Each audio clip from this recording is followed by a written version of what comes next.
Бисмиллахир-рахманир-рахим. Ассаламу алейкум, құрметті ауылдастар, құрметті қазақ елі. Алаш кезет арнамыздың кезекті подкасты. Бүгінгі қозғайтын тақырыбымыз Алаштың ардақты ұлы Тобанияз Әлниязұлының дүниеге келуіне 150 жылдың арналған сұхбатымыз болады. Бүгінгі қонағымыз Қызылқоға газетіміздің бас редакторы, Қазақстан журналистер одағының мүшесі Бауыржан Сейсенов ағамыз. Олке, қош келдіңіз. Рахмет. Енді сізге бірінші сұрақ, Тобанияз Әлниязұлы жалпы кім? Ол туралы айтып кетсеңіз. Рахмет. Енді Тобанияз Әлниязұлы бұл мемлекет және қоғам қайраткері, өз жастайынан билікке араласқан, қарақылды қақжалған би, елдің алдында абыройы биік азамат. Бір сөзбен айтқанда, бұл халықтың қамын ойлаған тұлға. Бұл кісінің туғанына 150 жыл. Бұның тағылымды істері көп. Оның жаңағы бұл негізі өмір баянында 1875 жылы Закаспийский облысы Маңғышлақ уезі Жемені болысында туған, дүниеге келген. Бұл қазіргі біздің Қызылқоға ауданының Сағыз ауылдық округіне қарасы Буракөл аймағы болып есептеледі. Бұның осы жерде ата қонысы мекендеген, атасы Ер Қонай Батыр осы жерде мекендеген, және осы жерде Тобанияз Әлниязұлы арнайы мектеп ашып, сол Ахмет Байтұрсыновтың жәдитше оқуын оқытқан. Тобанияз Әлниязұлы халықтың ішінде айтылып жатады, қарадан шыққан хан деп жатады. Енді осы кісінің жалпы өмір тарихына қысқаша тоқталып кетсеңіз. Дұрыс айтасыз. Енді Тобанияз Әлниязұлы қарадан шыққан хан болған, жастайынан билікке араласқан би, шешен, өз ортасына беделді, және мемлекеттік істерде өзінің қолтаңбасы қалған. Осы елді, жерді қорғауда, халықтың азаттығы жолында аянбай күрескен қайраткер. Тағылымы мол тұлға. Айта берсе, ол туралы сөз көп. Енді бұл кісінің мысалы туған жер туралы кітаптарда келтірген ақпараттарға қарағанда Закаспийский облыс деп келеді. Енді оның Закаспийский облысында туған болса, біздің Сағызға, Қызылқоға қандай қатысы бар деп ойлайсыз? Айту орынды. Енді жалпы бұл жерде территориялық бағыныштылыққа байланысты айтылады. Жалпы бұл жер енді Закаспийский облысы, Маңғышлақ уезі, бұл осы территория Маңғыстаудан басталып, сонау жаңағы Арқаға дейін, бүкіл осы Ақтөбе облысы ары қарай Тұздыкөлге дейін жайылады бұл жер. Себебі бұл жер Маңғыстаудың ең бірінші, өздеріңіз білесіздер, Маңғыстау қыстауға жақсы, ал жаз жайлауда Маңғыстау халқы түгелдей осы біздің төңірекке келіп жатыр. Осы төңіректе, жаз жайлауы осы төңіректе. Мына Светқали Нұржановтың бір сөзі бар, осы Сағыз өңірі Маңғыстаудың жаз жайлауы дейді, деген сөзі бар. Соған байланысты осы жерге айтылады. Енді бұл жерде тікелей Тобанияздың өмір тарихына тікелей қатысты болғаннан кейін айтып кетейік. Бұл жерде өмір баянында Закаспийский облысы, Маңғышлақ уезі, Жемені болысында туған деп айтылады. Бұл қазіргі біздің территориямызда Қызылқоға ауданы, Сағыз ауылдық округіне қарасты Буракөл аймағы. Буракөл аймағына Аққұдықтың жанында ғой, да? Буракөл аймағы осы жердің төңірегінде. Бұл жөнінде осы жазушы жерлесіміз Тәжбай Жаңаевтың Тобанияз қыстауы деген арнайы кітабы бар. Сол кітапта бұл жөнінде жан-жақты баяндалады. Жалпы оке осы жаңағыда айтып жатыр ғой, қарадан шыққан хан деп жатыр. Жалпы бұл кісінің арнайы хан болғандығы туралы нақты бір дерек бар ма, или бұл халықтың арасындағы сол бұл кісінің абыройына қатысты айтылған сөз ғана ма? Бұл енді бұл негізі біздіңше тікелей ресми түрде бұл кісіге хан атағы берілмеген. Бұл негізі, бірақ халықтың ортасында бұны хан деген. Бірақ бұның жаңағы Голошекиннің өзінің айтатыны, бұны князь деп есептеген. Князь деп есептеген. Бірақ енді халықтың ортасында оның өзінің беделінің жоғары, үлкен абыройлы болғаннан кейін оны халық хан деп атап кеткен. Оның енді хандығы туралы, Князь дегенде хан деген мағына береді ғой. Иә, сол мағынада беріледі есептеймін. Жалпы осы Тобанияз атамыздың халықтың жүрегінде қалатындай қандай ірі істерді атқарған мысалы? Енді Тобанияз Әлниязұлы ең бірінші бұл кісінің ең бірінші мына қолымызда қазір міне отыр, мына Тобанияз деген Зияда Ижановтың кітабы бар. Бұл арнайы мұрағаттық деректерден алынған кітап. Осы кітапта, мысалы, осы кітаптың ішінде мына жерде мына Тобанияздың ең бірінші мына 1910-11 жылдарды халықтың арнайы жұт болған Маңғыстауда. Сол кезде арнайы жұт кезінде халықты жаңағы аштықтан құтқару үшін арнайы жоғарғы органдарына, жоғарғы Маңғыстау өзгіне хат жазып, осы сол хаты арқылы мына халықты аштықтан құтқаруға үлес қосқан. Ең бірінші оның жаңағы қайраткерлік жолындағы ең бірінші. Одан кейін бұл кісінің ең үлкен несі, ол кісі 1915 жылы патша жарлығымен болыс болған. Бірақ болыстығынан ажырап, қазіргі қарапайым халықты жаңағы неге бермеу үшін, соғысқа бермеу үшін үлкен күрес ұйымдастырған. 16 патша үкіметінің жарлығына байланысты соғысқа бермеу үшін сондай жаңағы қызмет соған қарсы шығып, сол халықтың жағында болған. Сонымен қатар біздерде айтылады, мына Боракөл аймағында өзінің атамекенінде бұл кісі мектеп ашқан. Халықты сол жерге отырықшылыққа үйретіп, үй салдырып, сосын мектеп ашып, сол мектепте көптеген кісілер сол мектептен дәріс алған. Мысалы, осы күні кешеге дейін, осы ауылымызда жүрді, күні кешеге дейін соғыс және еңбек ардагері Сембек Ашықбаев, Қазиқан Ұзақбаев, Құттымұрат Бердіхан деген азаматтар осы мектептерде оқыған, олды мектептерде жазичи оқыған. Сол мектептерде жаңағы Шаршаған деген апаларымыз сол мектептерден дәріс алған. Сол сияқты осы мектептің ең үлкен несі, осы жетістігі, сол мектепте білім алған Шәпи Көшмағамбет деген атамыз Мақат ауданының жер комитетін басқарған төрағасы болып. Солардың барлығы осы мына Тобанияз ашқан мектептен білім алып, тәлім алып, содан қанаттанып азамат дәрежесіне жеткен. Бұдан кейін ол кісінің ең қайраткерлігі осындай халық арасында мешіт салуға да ол кісінің көп көмектерін тигізген. Жалпы бұл кісінің мына алаштықтарға, біз айтамыз ғой, алаштың ұлы тұлғасы деп, осы алаштықтармен қандай байланыстар болған, сол заманда сол кісімен араласып болған ба?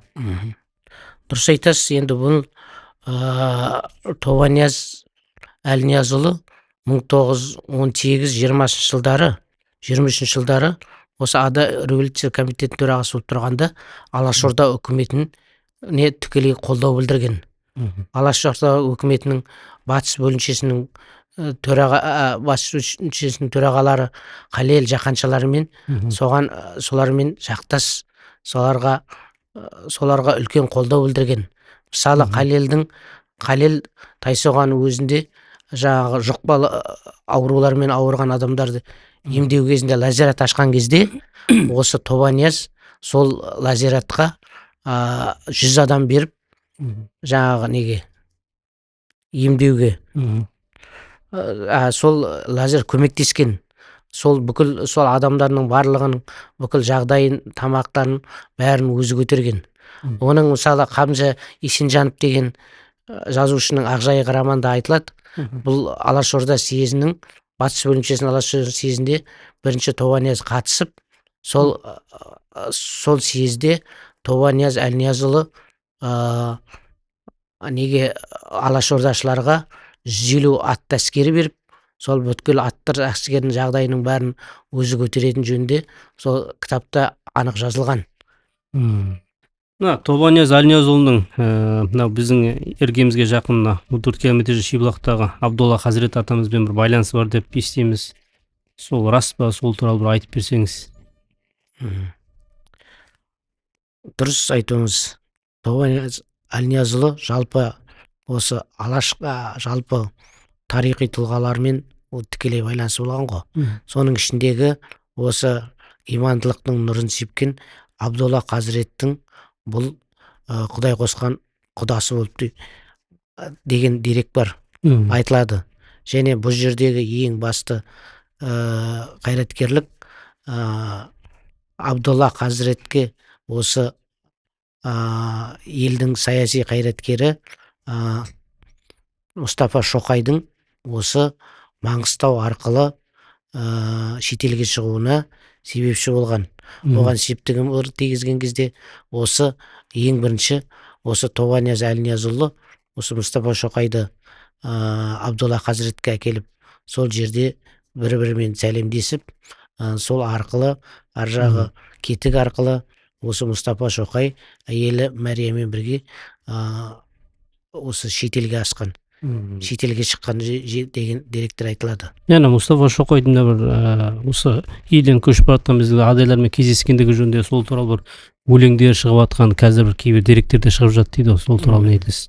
Енді ол жөнінде де бар деректері, адай жөнінде де. Енді ол өлеңі арнайы Мұстафаның Шоқайдың осы айтқаны рахметі деп айтылады. Иә, оны енді ішінара айтылып жүр, бірақ бұл жөнінде де арнайы айтылған шыққан өлеңдері бар. Бұл жөнінде де кезінде газеттерде басылды ол жөнінде. Жалпы негізі Мұстафа Шоқайдың осы қазақ қаласына сіңірген еңбегі зор ғой. Соның ішінде де осы тарихи тұлғаларға байланысы, осы арқылы сол жаңағы бір-бірімізден байланысы деген сияқты. Біздің елді мекенге қатысы бар жаңағы Абдолла Хазірет атамыздың көк мешіті деп жатырмыз. Сол көк мешіттің салынуында да осы Тобанияз атамыздың үлкен үлесі бар деп. Әрине, оның да өзінің үлесі бар арнайы. Мысалы осы не салынар кезде, көк мешіт салынар кезде Тобанияз бастаған осы халықтың ел ардақтылары, байлары барлығы осы неге көмектескен. Осы мешіттің салынуына көмектесіп, өзінің ықпалдарын тигізген, демеуші болған. Осы неде осыны пайдаланып, енді қайраткерлер туралы айтып қалдық қой. Жалпы осы Тобанияздың қайраткерлігінің ішінде, осы тарихи тұлғалардың ішінде көптен көп айтылып жүрген негізгі қайраткерлігі осы мына революционер белгілі Әліби Жангелдинге көмектесуі. Ол мысалы ол Тобанияз Әлниязұлының негізгі несін ең бірінші Әліби Жангелдинге көмектесу арқылы аты қалған тарихта. Мысалы ол оның негізгі мақсаты мына несінде экспедицияның негізгі мақсаты жаңа Фрунзе армиясына не арқылы жаңағы қиын қыстау кезде қару-жарақ жеткізу керек болған ғой.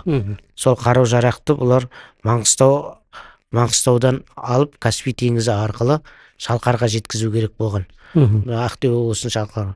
Міне сол экспедицияны басшылық экспедицияны басқарған осы Тобанияз Әлниязұлы. Ол соры арқылы елге белгілі болған, артынан осы кімнің ықпал етуімен, Әлібек Жангелдиннің ықпал етуімен Адай революциялық комитетінің төрағасы болған Тобанияз Әлниязұлы. Сөйтіп ол елге жұмыс жасаған. Тобанияз атамыздың елдің бірлігіне, жерінің мысалы кеңуіне қосқан үлесі болса, ол туралы айтып өтсеңіз. Енді Тобанияз Әлниязұлының жалпы осы елге, жерге, халыққа жасаған жағдайы көп. Оның ішінде азаттық, ғана айтып кеттім, азаттық жолында күрескен. Соның ішінде біз Тобанияз Әлниязұлының бір ерекше еңбегін айтуға болады. Бұл ерекше еңбегі түркімендер мен қазақтар арасында достық қарым-қатынасты сол жолға қойған. Ол осы өздеріңіз тарихтан да белгілі, түркімен мен қазақтар арасында едәуір келіспеушілік, қақтығыс соғыстар болып жүрді. Ол мына күні кешеге дейін 20-шы жылдарға дейін де сондай кездер болды. Сол кездерде бұл Тобанияз Әлниязұлы арнайы сол түркіменнің жеріне барып, арнайы мың қолмен жаңағы Түркменстандарға барып, сол түркімен мен қазақтар арасында достық қарым-қатынасты орнатқан. Сонымен бірге ол кісінің үлкен еңбегі мына қазір өзінің мына кітаптарда жазылып жоқ, Закаспийский облысында туған деп. Сол Закаспийский облысын Маңғышлақ уезі қылып өзгертіп, сол Маңғышлақ уезін территориясын қазақ автономиялық мемлекетке қосқан. Яғни қазіргі біздің территорияма Маңғыстау облысы осы Тобанияз Әлниязұлының арқасында осы Қазақстанның шекаралық бекеті болып, Қазақстан батыс өңірінің Қазақстанға кіруіне себепші болып тұр. Сол осы жағынан. Енді бұдан бөлек ол кісінің ең біріншісі халықты салықтан босату жөнінде, аштықтан алып қалу жөнінде, тағы басқа ұлы еңбектері жетіп артылады. Осы жөнде. Өке жапан адай көтеріліс туралы айтып өтсің, бұл кісінің адай көтерілісіне қатысқан ба, сол көтеріліске қатысы болды ма, сол туралы айтып берсеңіз. Енді бұл кісінің адай көтерілісі болғанда барлық несінде бұл адай уезін құрады. Адай уезін құрып, оның барлығы қайдан шығады дейсіз ғой? Оның барлығы ең бірінші халықтың мына азаттық алу жолында күресу үшін шыққан. Ең бірінші жаңа айтып отырмын, халық қыспашылыққа алады, мына жақтан Ресей, мына жақтан Түркімен, ана жақтан Хиуа деген сияқты. Сол жан жақтан талан-таражға түскен кезде, бұл ең бірінші осы талан-таражға бермеу үшін, бірлігін сақтап қалып, қазақ халқын сақтап қалу үшін ол арнайы адай уезін құрады. Осы адай уезі бұл мына қазіргі айтып отырған Маңғыстау облысынан басталады да, біздің бүкіл мына Ақтөбе облысының территориясына дейін барады.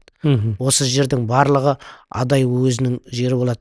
Бірақ осыдан сескеніп, осы Тобанияздың сескенген ресейшілер, Ресей үкіметі бұл Тобаниязды арнайы 30-шы жылдары арнайы тұтқынға алады. Және сол Тобаниязға қатысы бар деген, Тобанияздың бірге жүрген, Тобаниязға қатысы бар деген азаматтарының барлығын әлнязыбшылар деп соттайды. Көбін ату жазасына береді. Осының барлығы осы адай тіпті қатысы жоқ кісілерді де әлнязыбшылар деп осы неге соттаған. Оның барлығы мына кімнің Ізтұрған Сариповтың ойрандалған адай даласында нақты көрсетілген. Одан кейін мына жақында осы 1-2 жылдықта осы өңірге белгілі меценат Сағызбек Тастеміров деген ағамыздың демеушілігімен Болат Жұмағұловтың Сұрқия саясат сойқан деген кітабы шықты. Бұл жерінде сол кітаптарда толықтай айтылады осы жөнінде. Бұл енді адай көтерілісінде бұл кісі қол бастаған ба сонда?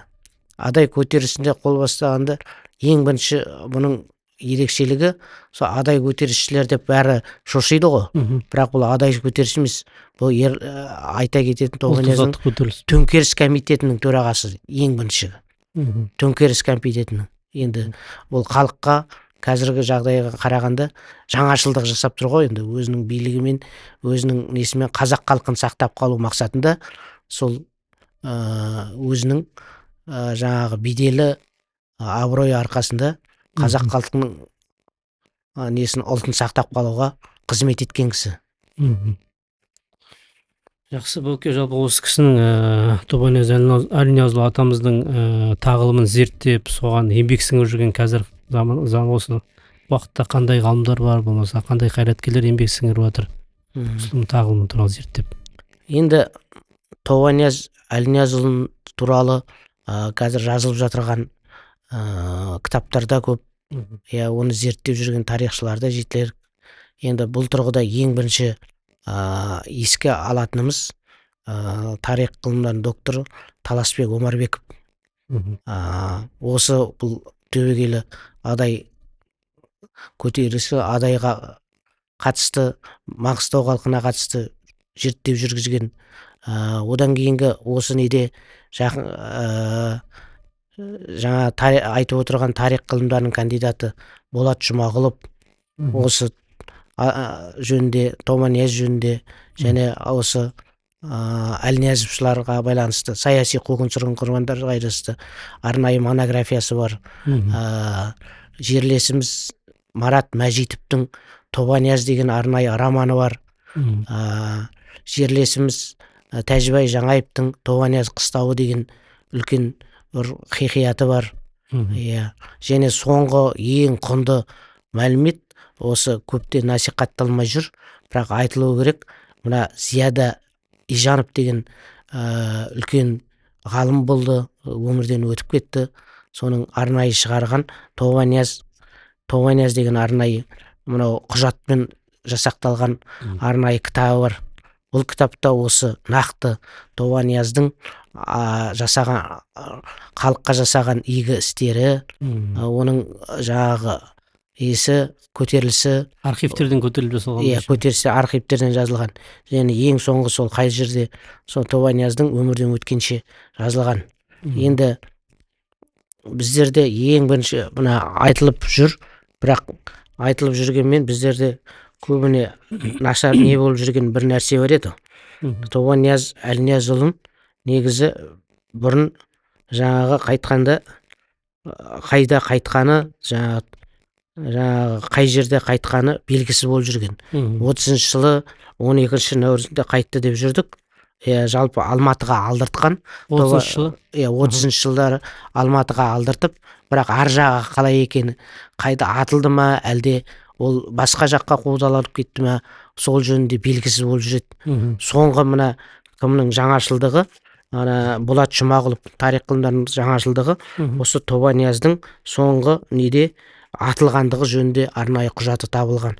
Мына Алматының несінде, Алматы қаласындағы арнайы атылған жөнінде құжаты табылып, осы құжат осы мына Сұрқия саясат сойқан деген кітапқа енгізілді. Бұл енді сол нақты осы 30-шы жылда кімнің Тобанияз Әлниязұлының атылғандығын көрсетеді.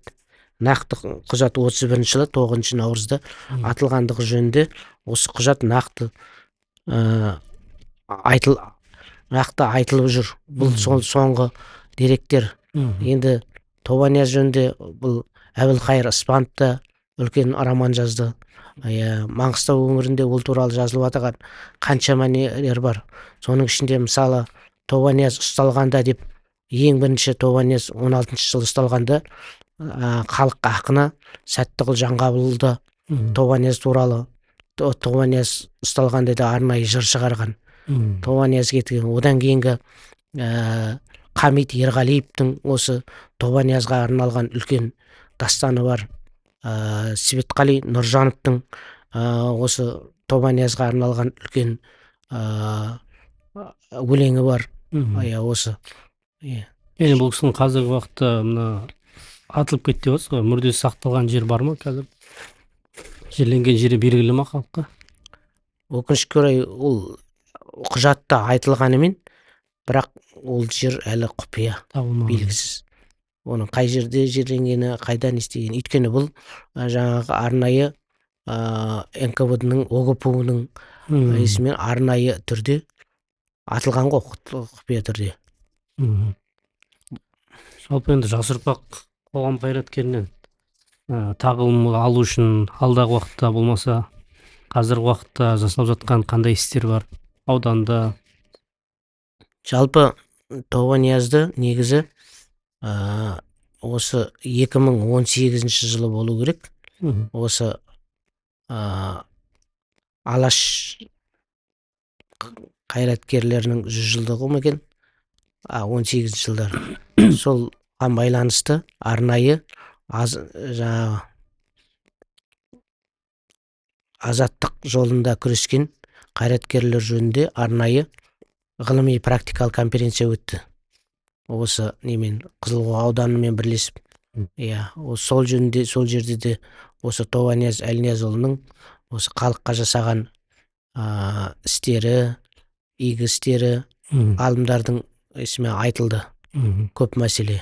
Ол жерде сол тарих ғылымдарының кандидат докторы Аққали Ахмет те сол жөнінде біраз құнды мәліметтер халыққа жария етті.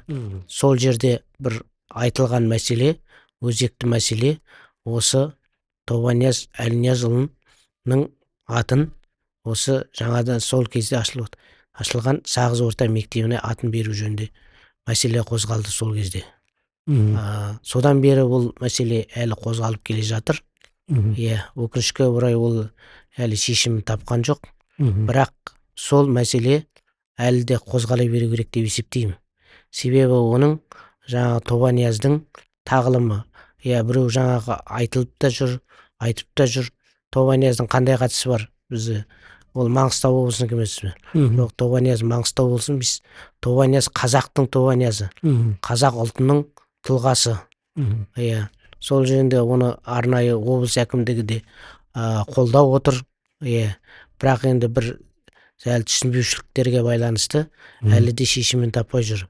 Жалпы Тобанияз жөнінде әр мектепте, әр мәдениет орындарында болсын, Тобанияз жөнінде арнайы конференциялар, арнайы тәрбие сағаттары өтілу керек деп есептейміз. Өйткені ол қазір өзі мына президентіміздің де өзі арнайы жарлығы бар ғой.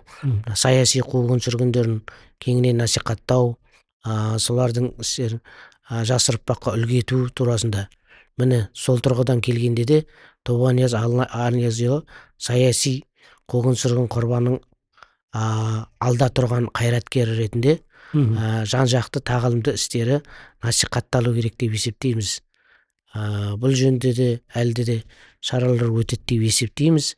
Енді алдағы уақытта осы жақын маңда осы Тобанияз Әлнияз атында батыс аймақтық дзюдодан күресінен жарыс өтеді деп естіп отырмыз.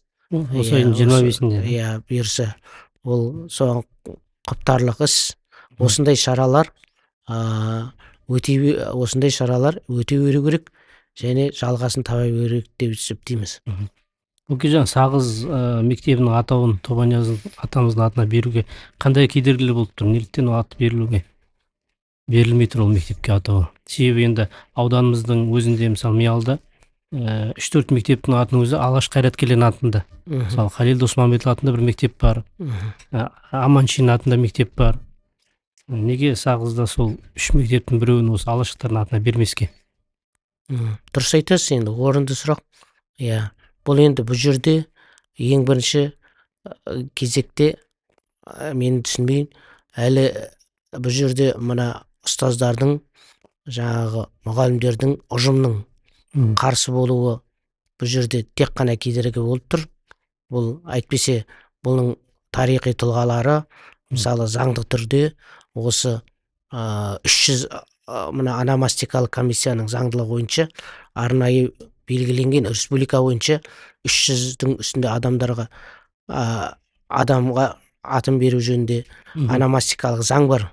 Міне сол заңда басында әуелі осы Тобанияз Әлнияз кірген жоқ деген әңгіме шығып жүрді.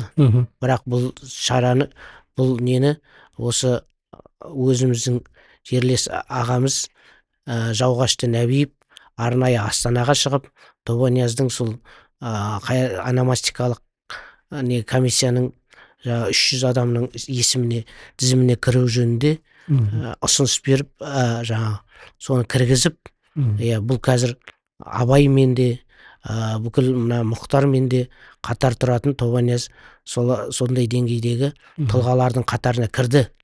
Ендігі бір нәрсе, қазіргі заң бойынша мына ұжымнан келісім алу деген заң бар. Осы ұжымның несіне келісімі келгенде кішкене сәл де болса мына ұжымның атынан кедергі болып тұр. Жалпы ауданнан, облыстан қолдау табылып тұр ма жалпы бұл мәселеге? Бұған арнайы қолдау табылып тұр. Облыстан да кеше жақында осы Әбілхан Төлеуішев деген ағамыз облыс әкіміне кіріп шыққан. Ол жөнінде Қызылқоға газетінде де жазылды. Сонда облыс әкімінің айтқан сөзі, сонда облыс әкімі бұны ешқандай кедергісі жоқ, Тобанияз Әлнияз атындағы Сағыз орта мектебі болып қалады ғой. Ол Сағызыңыз да жойылмайды, басқа да жойылмайды, бірақ Тобанияз деген оған неге мұғалімдер қарсы болады деп ол да таңданысын білдіріп жатыр. Алдағы уақытта мұғалімдеріміз де жақсы шешімге келеді деп ойлаймыз. Енді ауылымызда бір осы баштық елге, жерге қызмет еткен аталарымыздың аты мектепке берілсе, ол үлкен бір мәртебе деп есептейміз бәлки. Тобанияз Әлниязұлының өмір жолы бүгінгі жастарға үлкен рух пен өнеге және ұлтқа қызмет еткен тұлғаларды жастарға насихаттау үлкен іс деп білеміз. Және осы орайда бізге келіп қонақ болып осы тақырыпты өрбіткен Бауыржан ағамызға алғыс айтамыз. Көп рахмет. Алдағы уақытта келесі сұхбаттарымызды көріп, каналға тіркеліп, бізді қолдай кетіңіздер.